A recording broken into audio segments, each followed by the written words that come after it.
चलिए फ्रेंड्स, आज जानते हैं दो चर वाले रैखिक समीकरण युग्म के बारे में, है ना। तो दो चर वाले रैखिक समीकरण युग्म क्या होते हैं, सबसे पहले समझिए। यहाँ पे बोल रहा है दो चर, ठीक है। क्या बोल रहा है?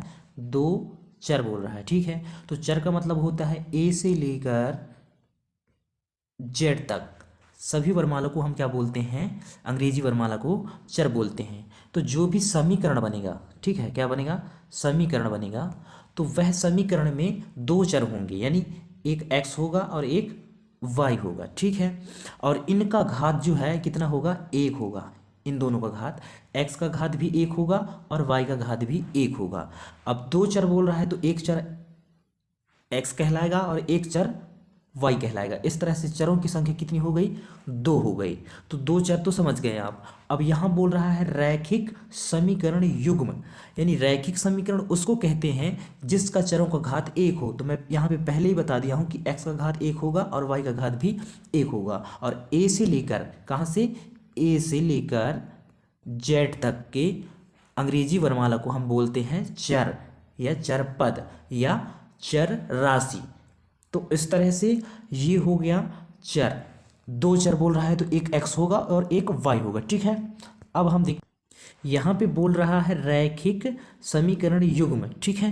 क्या बोल रहा है? रैखिक समीकरण युग्म, यानी जो समीकरण होंगे वो दो समीकरण होंगे। युग्म का मतलब होता है जोड़ा। जैसे कि एग्जाम्पल फॉर मैं आपको समझा देता हूँ यहाँ पे। जैसे क्या होंगे, किस टाइप से समीकरण होंगे? 2x प्लस 5y बराबर 7, ये समीकरण नंबर एक बनेगा, ठीक है। इसी प्रकार एक समीकरण और होगा, 3x धन 6y बराबर 8, ये समीकरण नंबर दो। तो देखिए दोस्तों, यहाँ पे चर की बात कर रहे हैं तो एक चर ये x है और एक चर यहाँ पे y है। इस तरह से दो चर हो गए, ठीक है। अब घातों की बात करें तो यहाँ पे x की घात एक है और y का घात भी यहाँ पे एक है, ठीक है। और जो सेकंड समीकरण है, ये दूसरा समीकरण, उसमें भी देखिए एक x है और एक y है। इस तरह से दो चर हो गए, ठीक है। और इनका घात भी सेकंड समीकरण में x का घात भी एक है और y का घात भी एक है। तो इस तरह के समीकरणों को हम दो चर वाले रैखिक समीकरण कहते हैं।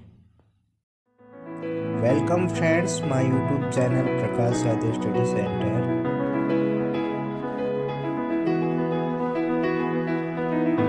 तो दोस्तों, सबसे अच्छे मित्रों में से पुस्तकें भी हमारी एक सबसे अच्छे मित्र होती हैं।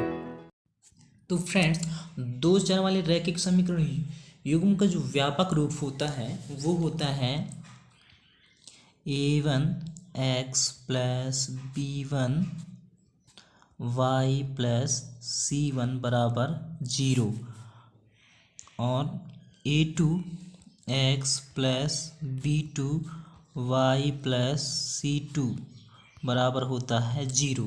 ये होता है इसका व्यापक रूप, दो चर वाले रैखिक समीकरण युग्म का व्यापक रूप। यानी जो समीकरण बनेगा वह इस रूप का बनेगा। कौन सा समीकरण? दो चर वाले रैखिक समीकरण। जैसे इस रूप का कैसे बनेगा, देखिए, 2x धन 5y बराबर 6 और यहाँ पे 3x धन 9y बराबर 7, है ना, ये 7 है। तो इस तरह से बन रहे हैं, यानी a के स्थान पे, b के स्थान पे क्या आ रहे हैं? कोई वास्तविक संख्या आ रहे हैं। 2 3 2 5, यहाँ पे 3 9 6 7। इस तरह से जो a और b, क्या a b व c के स्थान पे कोई वास्तविक संख्या आती है, ये आपको ध्यान रखना है। वास्तविक संख्या यानी रियल नंबर, वास्तविक संख्या आती है, ठीक है। ये आपको ध्यान देना है। और इनके स्थान पे बराबर शून्य नहीं होना चाहिए, यानी a b c, इनके स्थान पे शून्य नहीं होना चाहिए। कोई वास्तविक संख्या या कोई नंबर होना चाहिए, ठीक है, ये ध्यान रखना है। मान लो जैसे कोई समीकरण का स्थिति क्या बन रहा है, A1/A2 बराबर नहीं है B1/B2 बनेगा। ठीक है, तो उस समीकरण का जो हल होगा एक अद्वितीय हल होगा, ये ध्यान रखना आप, एक अद्वितीय हल।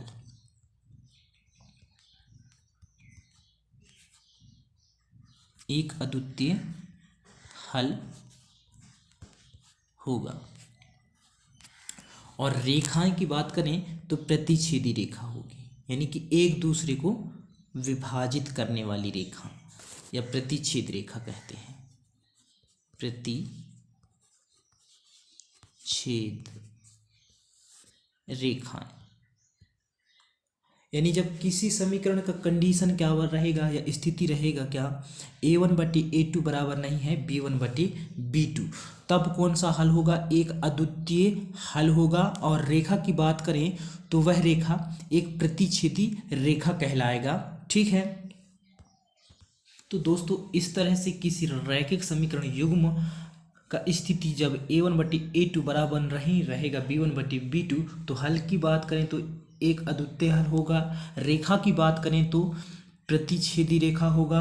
और समीकरण की बात करें तो दोस्तों समीकरण की बात करें तो संगत समीकरण कहलाएगा। ठीक है, ये आप ध्यान में रखना, क्योंकि इससे रिलेटेड ही प्रश्न बनेंगे, आपका सत्य असत्य प्रश्न भी बनेंगे, रिक्त स्थान प्रश्न भी बन सकते हैं, और इससे रिलेटेड ही प्रश्नों को हम हल करेंगे इसी के आधार पर। तो इस तरह से जब कोई रैखिक समीकरण का स्थिति A1/A2 बराबर नहीं है B1/B2 रहेगा, तो हल की बात करें तो एक अद्वितीय हल होगा। रेखा की बात करें तो एक प्रतिच्छेदी रेखा, यानी एक दूसरे को विभाजित करने वाली, काटने वाली रेखा। और समीकरण की बात करें तो संगत समीकरण बनेगा। चलिए अब हम देखते हैं रैखिक समीकरण युग्म का जो एक और कंडीशन होता है, वो कंडीशन होगा तो क्या होगा। तो जब किसी रैखिक समीकरण युग्म का स्थिति या कंडीशन A1/A2 बराबर है B1/B2 बराबर नहीं है C1/C2, तब तो दोस्तों इस तरह से जब कोई रैखिक समीकरण युग्म का स्थिति A1/A2 बराबर है B1/B2 बराबर नहीं है C1/C2, इसका मतलब ये होता है कि A1/A2 का मान जो होगा B1/B2 के मान के बराबर होगा। इसलिए यहाँ पे लिखा है A1/A2 बराबर है B1/B2, लेकिन इन दोनों के मान के बराबर क्या नहीं होगा, C1/C2 का मान। तब क्या होगा, उस रैखिक समीकरण युग्म का जो हल की बात करें तो कोई हल नहीं होगा। ठीक है, और रेखाएं की बात करें तो कौन सी रेखा होगा, समांतर रेखा, जो कि यहाँ पे बनाया हूँ मैं समांतर रेखा, जैसे कि रेल की पटरी होती हैं। ठीक है, समान अंतर वाली समांतर रेखाएं, है ना। ठीक है, अब हल की बात करें तो असंगत युग्म, हल की बात करें तो कोई भी हल नहीं होगा। रेखा की बात करें तो एक समांतर रेखा होगा। और समीकरण की बात करें तो असंगत युग्म या समीकरण कहलाएगा। ठीक है, अगर जब हम समीकरण की बात करें तो असंगत युग्म या समीकरण कहलाएगा। ये आपको ध्यान में रखना है। ठीक है, इससे रिलेटेड ही प्रश्न बनेंगे इस चैप्टर से। चलिए अब हम देखते हैं नेक्स्ट स्थिति को।